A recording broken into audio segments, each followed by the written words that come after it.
Hello guys, welcome back again to my channel. I want to take a look at what a Yoruba man said about Tinubu and about P2B and about the next election. Just take a look for yourself, or take a listen rather for yourself.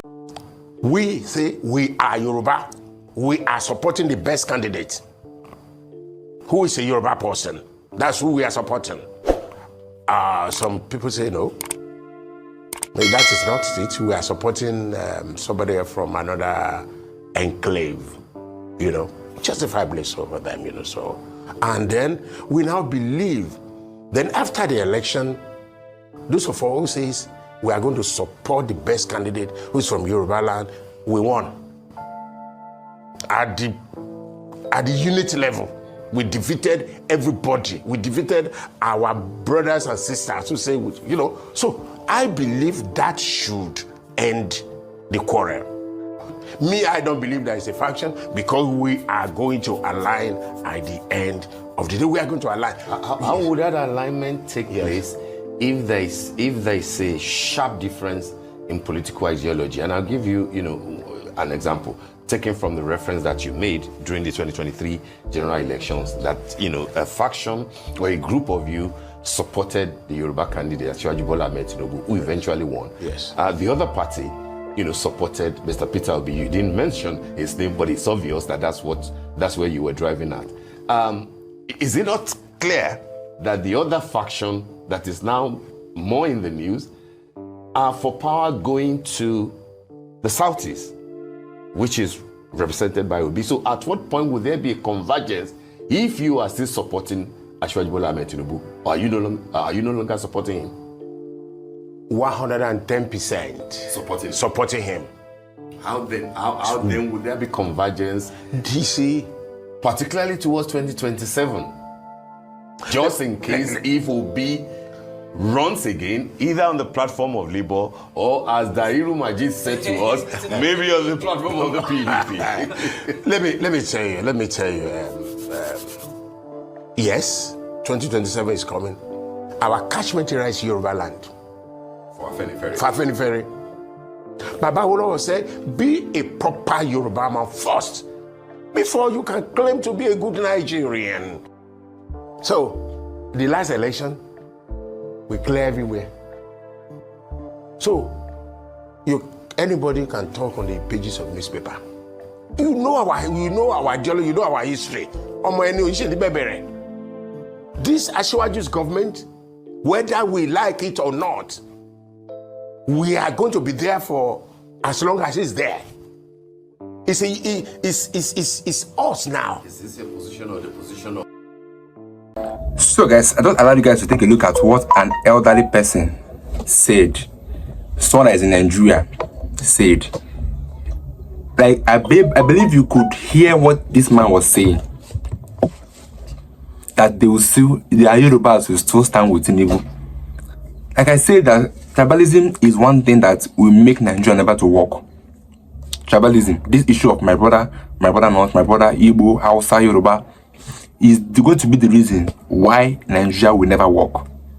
And next election, quote me wrong, this tribalism will still play a role in the election. You will see it. Where Yorubas will not want power to shift from Yorubas and go to Igbos. Where Igbos don't want the power to shift from Igbos and go to Hausa. This tribalism this thing is making Nigeria's system be totally messed up. Because it's very clear that in that election, P2B was the very candidate that we all know that can deliver Nigeria. Even some Yorubas were even aware, but some Yorubas say that my brother must rule Nigeria, that I must vote my brother. Now, the same people that was supporting Tinubu then are now coming out of cry because of what? Hunger is ravaging everybody. P2B said that nobody buys bread cheaper. No tribe buys bread cheaper. Nobody buys bread cheaper. It's very clear, and now everybody is seeing the shaking now, and then they are not coming out. Even though some people are so forming strong head, like this man and this other man that came out and was talking on behalf of the Yorubas, that they will still stand for Tinubu because Tinubu is a Yoruba man. That is good to be a good Yoruba person first before becoming a good Nigerian. So becoming a good Yoruba means standing with someone that you know that is not capable of delivering this country in the next future. but because of tribalism, you want your brother to rule Nigeria. This is the main reason why you are standing and saying such things in Iran's news. Because let me ask you, Tinubu made dollar at what rate, and dollar is at what rate now? You can't compare it. Bag of rice was then cheap, but now it's expensive. Data is cheap then, now it's expensive. Everything we can account for in this regime is hardship. Nothing has been easy for us. Fuel price increased, bag of rice increased, transport fare increased, data subscription increased, tariff for electricity increase. Everything is on the increase, and guess what? The salary that people are being paid is nothing to write home about, because even though you are earning 100,000 naira, it's nothing. You cannot even take you anywhere. In Tinubu's regime, school fees went up 100%, boarding fee 100%. Federal university are now paying school fees or paying fees as if they are state university. Then what is the difference between state university and a federal university? Because these days it's not better for my child or for a child to even go to private university, because if you check if you compare the price, they're almost the same thing. You are paying almost 400,000 naira to 500,000 naira in a federal university as a year one student. Then what makes it a federal school where you are paying that amount of money? Now people can no longer afford to go to school because of the hunger that this government have caused.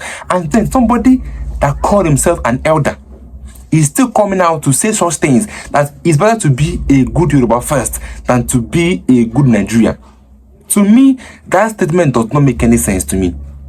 I'm not siding Peter because he's an Igbo man, or I'm siding him because this is somebody that we have seen that's accountable, one, that's competent enough, and that have the ears or the mind of people that are leading. Because we cannot be protesting and then a Senate president can come out and say that we should protest while the government eat, that we should protest while they go ahead to enjoy life.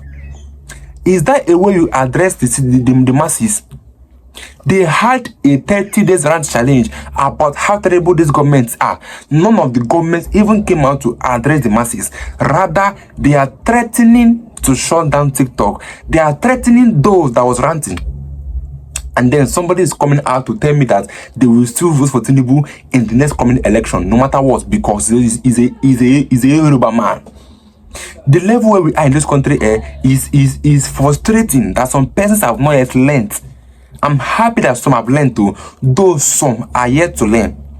Because, believe me not, in that next coming election, if Tinubu is to contest, some Nigerians will still carry their votes and go and vote him in, knowing fully well that this government, all they bring to us is shame and hunger, pain. That is the only thing they brought to us. You could imagine being a youth in Nigeria is not a crime, because you can no longer apply for a job abroad and they will take you. You can be qualified in every ramification, but so far you're in Nigeria, you'll be disqualified.